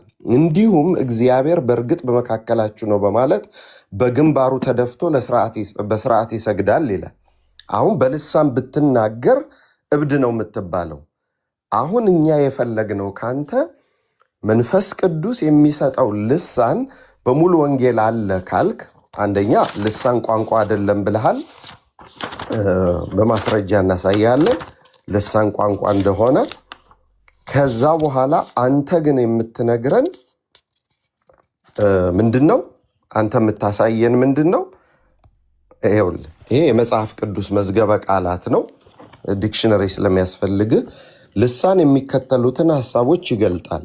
አንደበት፣ ቋንቋ፣ የባህሪ ስላጤን፣ የእሳት ላንቃን ይገልጣል። በልሳን መናገር ደቀ መዛሙርትና ሌሎች ሰዎች በበዓለ ሃምሳ በአዲስ ኪዳን ልሳን ተናገሩ። ይህም የሆነው በመንፈስ ቅዱስ በሞላባቸው ጊዜ ነው። ወንጌልን ወደ አሕዛብ ለመድረሱ ማረጋገጫ እንዲሆን ይህ ስጦታ ተሰጠ። ይህ ስጦታ የተሰጠው ምንን ለማድረስ ነው?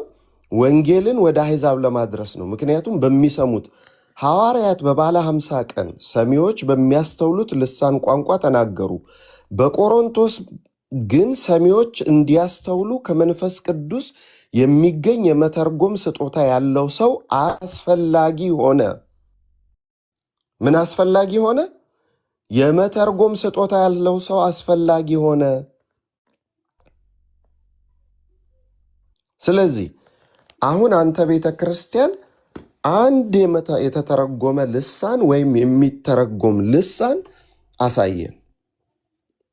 አሁን ለምሳሌ አባታችን መምህራችን እዚህ ያሉ እሳቸውን 5 ደቂቃ ብንሰጣቸው አማርኛ ሳይቀላቅሉ ሌላ ቋንቋ ሳይቀላቅሉ ግዕዝ ሊያወሩ ይችላሉ። እሳቸውኑ ደግሞ የኔታ ይፍቱልን ብንላቸው ይፈቱልናል። ይሄ ልሳን ይባላል። እዚህ ኦሮምኛ የሚናገር ሰው ቢኖርና ተናግሮ ሲጨርስ እንዴ ይሄ ሰው እብድ ነው ብንል አብጄ አይደለም ልተርጉምላችሁ ብሎ ይተረጉምላል። ትግርኛም እንደዛው፣ ሁሉም ቋንቋ። ነገር ግን በእናንተ አዳራሽ ውስጥ አንድ የተተረጎመ ወይም ተተርጉሞ የሚያቅ ልሳን አሳየ። ወይም ኮዱ ከየት ነው የመጣው? ከመንፈስ ቅዱስ ከሆነ የመንፈስ ቅዱስ ስራ መገለጥ ይችላል አይደለም? እሺ አሁን ያነበብከው ዴፊኒሽን ላይ በመጀመሪያ ነገር አእምሯቸው የሰጣቸው አይልም፣ አእምሯቸው ያመነጩት አይልም። ስለዚህ ቋንቋ ማለት አእምሮ የሚያመነጨው ነገር ነው። ሁለተኛ ነገር ደግሞ ምዕራፍ 14 በዓለም ላይ ብዙ አይነት ቋንቋዎች አሉ፣ ትርጉም የሌለው ቋንቋ እንኳን የለም፣ የሚተረጎም ቋንቋ የለም። እንግዲህ አንድ ሰው የሚናገረውን ቋንቋ ትርጉሙን ካላወቀ ለሚናገረው እንግዳ ይሆንበታል፣ እርሱም ለእኔ እንግዳ ይሆንብኛል ብሎ ተናገረ።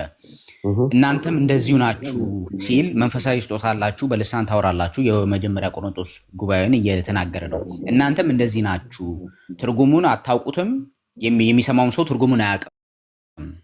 ስለዚህ ከቋንቋም በላይ ነው። ስለዚህ ትርጉም አእምሮ የሚያመነጨው ነገር ከሆነ ልሳን አይሆንም። እኔ ቢኒያም እዚህ ያለነው የምንነጋገርበት ቋንቋ የልሳን አይደለም፣ ልሳን አይባልም። እሱ ቋንቋ ይባላል። በቃ ቋንቋ ፒውር ቋንቋ ነው። ከአእምሮ አንጎላ ያመነጨዋል። እኔ እናገራለሁ፣ ሀሳቤን ውስጤን እንትላለሁ። ዴፊኒሽን ውስጥ እንትን እንዳልሆነ ነው። ዴፊኒሽን ውስጥ ሲናገር መንፈስ ቅዱስ ሰጣቸው፣ ልሳኖች ወረደባቸው እያለ ነው የሚናገረው። የልሳን ስጦታ ነው። አፌ ላይ ያለ ነገር ነው እንጂ እኔ በአእምሮ የማመነጨው አይደለም። እሱ መያዝ ያለበት እኔ ከአእምሮ የማመነጨው አቁም። አሁን ቋንቋ ተምረህ የምታመጣው ነው አይደለም? አማርኛ ሰምተህ አይተህ አንብበህ የምታመጣው ነው ወይስ አይደለም? እሱ እንግዲህ በቻይልድ ዲቨሎፕመንት ሳይኮሎጂ ተጠንቷል። እሱ እንግዲህ ከ1 እስከ 5 ዓመት ድረስ ቋንቋን ትይዛለህ። አማርኛ። በጣም ጥሩ። ኢትዮጵያ የተወለደ ሰው 7 ቋንቋ ቢናገር ቻይንኛ ለምዶ ግሪክኛ ለምዶ ምንድን ነው እሱ? ቋንቋ አይደለም? ልጁ እንግዲህ ቋንቋ ተማረ፣ ወላጆቹ ቋንቋ ተማሩ። ስለዚህ ተምሮ ያመጣው 7ቱም ቋንቋዎች ናቸው አይደለም? ወይስ አይምሮ ያመነጨው? ግን አእምሮ ያመነጨው ነገር አይደለም እኮ ነው። ትርጉሙን የሌለው ቋንቋ እኔ ብናገር ወይ ትርጉም የሌለው ቋንቋ ሌላ ሰው ቢሰማው ብሎ ሲናገር 10 ላይ ይሄ ቋንቋ አይደለም። በምድር ላይ ያለ ቋንቋ በሙሉ ይሰማል አይሰማም? መንፈስ ቅዱስም ሰጠ፣ መልአክም ሰጠ፣ ተምረህ አመጣውም ይሰማል አይሰማም? እሱ ቋንቋውን የሚያውቀው ሰው ይኖራል። እሱ ትክክል ነው። ችግሩ ግን አሁን የሚናገረውን ቋንቋ ትርጉሙን ካላወቅኩ ሲል ይኖራል ምናምን ከአእምሮ ጋር የሚገናኝ ነገር አለ። ኖ ግምትህን አቁምና ልሳን ቋንቋ ነው አለ አይደለም? መዝገበ ቃላቱ ዲክሽነሪው፣ ሌላውም ዲክሽነሪ ግሪክኛ ምናምን እንጨምርልህ። ልሳን ታንግ ማንኛውም ነገር ቋንቋ ነው። ይሄን አትቀበልም? እሺ አንድ ሰው ቋንቋ ከአእምሮ ይመነጫል የሚለውን ጥቅስ ይስጠን አለ። እንግዲህ ከልብ ነው የሚመነጨው ቋንቋ ማለት ነው። ወንድም አለ ቋንቋ ወዴት ነው የምትሄደው? ኮመንቱን አይቼ ነው አስቆኝ። ኮመንቱን ተውና አሁን የጠየቅኩ አንድ ሰው 7 ቋንቋ ተናገረ። 7ቱንም ቋንቋ መንፈስ ቅዱስ አልሰጠውም። ቻይና ሲሄድ ቻይንኛ ጠና፣ ግሪክ ሲሄድ ግሪክኛ ጠና፣ ጃፓን ሲመጣ ጃፓንኛ ጠና። የ7 ቋንቋ ባለቤት ሆነ አጥንቶ። የትም ሀገር ሄዶ እነዛን ቋንቋዎች ቢናገር ሰሜ አለው። አለበለዚያ ደግሞ አይ ዶንት አንደርስታንድ ዩ ብትለው ሂዝ ገነ ትራንስሌት ዴፊኒሽኑን ብሎ እንትን ይላል ይነግራል። ይሄንም ማለት ነው የፈለግኩት። ካልገባህ እንኳን በምልክት ቋንቋ ያሳያል። ካልገባህ እንኳን አሁን እኛ የጠየቅንህ መንፈስ ቅዱስም ሰጠ ተምረህም አመጣው ቋንቋ ልሳን ቋንቋ ነው፣ መግባቢያ ነው። አንድ ልሳን መናገር ከቻልክ ወፍም ስትዘምር ዋሽንትም ስትዘምር ዋሽንትም ክራርም ድምፅ ሲያወጣ ይታወቃል። ትክክለኛ ከሆነ አለ አይደለም ይታወቃል ነው ያለው መጽሐፉ። እናንተ ጋር የሚነገረው ቋንቋ ከየት የመጣ ነው? የመንፈስ ቅዱስ ከሆነ ለምን አይተረጎምም? እሺ አሁን ምዕራፍ 17 ያነበብከው አንድ ዋሽንትና አንድ በገና ያለ ህይወት የሌላቸው ነገሮች እንኳን የድምፃቸውን ቃና ልዩነት ከሌላው ዜማቸው እንዴት ማወቅ ይቻላል ነገር ብሎ ሲናገር እሱ እየተናገረ ያለው እነዚህ ዋሽንት የድምፅ መሳሪያዎች የሚያወጡት ድምፅ አለ። እሱን መለየት እንችላለን፣ እሱን በመለየት ደስ ይለናል ነገር ነው ሐዋርያ ጳውሎስ ያለው። ግን እንደዛ አይደለም፣ ልሳንም እንደዛ መሆን አለበት የሚል እሳቤን ለማስተረጽ የተጠቀመበት ምሳሌያዊ አነጋገር ነው እንጂ እንደውም ሲናገር ይህንን ካላወቅን ለምሳሌ እንደዚህ ያለ መለከት ትክክል ያልሆነ የጥሪ ድምፅ ካሰብን መለከት ማለት ነው። እሱን እኮ ያልኩህ ነው ያነሳውን ፍቺውን እኮ ምሳሌ አነጋገር ነው የተጠቀመ ያለው። እናንተ ጋር ያለው ልሳን ተተርጉሞ ያውቃል ወይ? ይሄን መልስና ወደ ሌላ ሰው እንሂድ። ተተርጉሞ በእኔ አጥቢያ ቤተክርስቲያን ውስጥ የመተርጎም ስጦታ ያለው ወንድምና እህት ስለሌሉ ሰው ሁሉ ለምን በልሳን ዝም ያወራል። አይሉ? ግን ለምን ዝም አይሉ? አዎ እንሰብካለን እኮ ፓስቶርም ይሰብካል፣ በባይብል ስተዲ ይነገራል። ይሄንኑ 14ን እናጠናለን። ባለፈውም ሳምንት አጥንተናል፣ እናጠነዋለን። እኔ ምን አገባኝ ስለሱ? አሁን የጠየቅኩ ለምን ዝም አይሉም? በጉባኤ ዝም ተርጓሚ ከሌለ በጉባኤ ዝም ይበሉ ይላል። ግን አንድን ቀን ዝም አትሉም። ሁሌ ልሳን ይነገራል። የመንፈስ ቅዱስ ከሆነ ለምን አይተረጎምም? እሺ መልካም። አሁን ትእዛዝ ነው ወይስ ምክር ነው የሚለው ላይ ነው የተለያየው። አሁን አብያተ ክርስቲያኑ ምክር ነው ብለው ነው ሰው የሚወስዱት። ምክር እንደሚመክርም ሐዋርያ ጳውሎስ ይናገራል። ለምሳሌ ሁሉም ሰው አንድ ሚስት ቢኖረው ይሻላል ምናምን ብሎ ሲናገር እሱ እንደ ምክር ነው ያስቀምጠው። ኧረ እባክህ ተወኝ። ምክር ነው፣ ለእሱ ላሳይ ይችላል። ሌላ ሀሳብ ነው። በምክርም ይመክራል ሐዋርያ ጳውሎስ። ትእዛዝ ይሄ በትእዛዝ ደረጃ አይደለም የወረደው በሚል እምነት ነው። ቴኔት አባከትን አምጣ ይበሉት ካለበት ቦታ ያምጣውና ከዛ ነው እሱ ያለው። ያ አሁን የተጠየቀው የተተረጎመው አምጣልን አንድ፣ ወይንም ካልተተረጎመ ደግሞ ዝም ይበሉ ከተባለ ዝም ማለት ካልቻሉና ከተናገሩ የመንፈስ ቅዱስ ከሆነ የመንፈስ ቅዱስ የትኛውም ልሳን ተተርጉሟል። የትኛውም ማናቸውም የተናገሩት ተተርጉሟል፣ ተሰምቷል። ቅድም እንደነገርኩ አሁን የኔታን ደቂቃ መሰጣቸው በግዕዝ ሙሉን ያነቡልህና ይተረጉሙታል። አንተ ግን አንድ የተተረጎመ ልሳን አምጣ። አይ የለም ካልክ ደግሞ ልሳን ቋንቋ መሆኑን አምነህ ተቀብለህ ከዛ በኋላ ምን ይሁን ልሳን ቋንቋ መሆኑን አምነህ አይ እኛ ጋር የሚነገረው የመንፈስ ቅዱስ አይደለም የሚለውን አስቀምጥና እንደ መጽሐፍ ቅዱሱ እውነቱን ተናግረውት፣ አልበለዚያ እናሳይህና አንተ ተናግረናል። እሺ ዘመናዊቱ የሙሉ ወንጌል ቤተክርስቲያን ላይ የሚደረገውን ፕራክቲስ ነው እንግዲህ እንድተች ሀሳብ ያቀረክልኝ። እኔ የምለው ዘመናዊቱ ሙሉ ወንጌል ቤተክርስቲያን ውስጥ አጥቢያ ቤተክርስቲያን ውስጥ በየሁዱ የሚደረጉት ነገሮች ሁሉ የመጀመሪያ ቆሮንቶስ ቤተክርስቲያን ላይ እንዳለው አይነት ስራ ነው የሚሰራው። ግን ሁካት አለበት። እግዚአብሔር የሁካት አምላክ ሳይሆን የስርዓት አምላክ ነው ብሎ ሐዋርያ ጳውሎስ ሲጽፍ ይሄ እንዲህ አይነት ነገር በክርስቶስ ቤተ እምነት ውስጥ በጣም ዋይድ ስፕሬድ እንደሚሆን ስላወቀ የመንፈስ ቅዱስ ስጦታ ሁሉም ላይ እንደሚወርድ ስላወቀ ነው የጻፈው ብዬ ነው እንትን የምለው። ስለዚህ ልክ እንግዶች ወይም ምንድነው ሁሉም በልሳን በመናገር ላይ ሳሉ ሲል እኔም የሙሉ ወንጌል ቤተክርስቲያን አብያተ ቤተክርስቲያናት ሁሉም በልሳን በመናገር ላይ ሳሉ ብዬ ነው ምደመድመው። ሳሉ ይላል ሐዋርያ ጳውሎስ። ግን ለዛ ሁሉ ሚሊዮን ህዝብ የእምነት ሐዋርያው ምን እያለ ነው? ሁላችሁም በልሳን በመናገር ላይ ሳላችሁ እንግዶች ወይም የማያምኑ ሰዎች በመሃላችሁ ቢመጡ ወር በቴሌቪዥን ተቀርጾ ኤልሻዳይ ቲቪ ላይ ባያችሁ እውነትም እነዚህ ሰዎች አብደዋል ነው የሚሉት ብሎ የዓለም ሰዎችን ፍርድ ነው እየነገራቸው ያለው። እውነትም ሙላት እስትንፋሰ እግዚአብሔር ያለበት መጽሐፍ ስለሆነ ይህንን እያየን ነው በአሁኑ ዘመንም። ስለዚህ ነገር ግን ሁሉም ትንቢት በመናገር ላይ የትንቢትን መናገር እንትን ይሻ ከልሳን ይልቅ። ምክንያቱም ልሳን ስትናገሩ ምን አለ? አንደኛ ማን ምን እንደሚል አያውቅም። እናንተ ከአእምሮ የመጣ ነገር አይደለም፣ እላያችሁ ላይ የወረደ ነገር ነው። አንድ የመጨረሻ እድል እንስጥህና የመጨረሻ እድል እንስጥህና ይህን ካልመለስክልን ትወርዳለህ ማለት ነው። ምንጠይቅህ የመጨረሻ እድል ምንድን ነው? ልብ ብለህ ስማ፣ በደንብ አስተውል። የተጠየቀው ልሳን ወይም ቋንቋ የአእምሮ ነው ብልሃል። በምን ስል? በሳይንስ ብልሃል። ኢየሱስ ነኝ የሚለውን ሰው የሚያመልክ እኔ ልሳን የአእምሮ ነው አላልኩም። ቋንቋ የአእምሮ ሲያመረበት ቋንቋ የአእምሮ ነው። ይህን ነገር ሰማው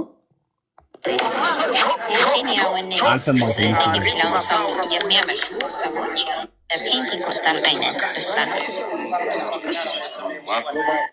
ኦኬ፣ አንድ ጊዜ ድምፅን ከፍ። የኬንያውን ኢየሱስ ነኝ የሚለውን ሰው የሚያመልኩ ሰዎች በጅብሪሽ ልሳን እንዴት እንደሚናገሩ እስኪ ያዳምጧቸው። ልክ እንደ ፔንቴኮስታል አይነት ልሳን ነው። ሁሉም መጽሐፋቸውን ገልጠዋል። ሁሉም ይናገራሉ። ሁሉም ይጮሃሉ። ሆቅ ሆቅ ሆቅ ሆቅ ነው የሚሉት። ይሄንን መንፈስ ቅዱስ ነው የገለጠው ወይስ ሰውየው ከፈረስ የሰማው ነው?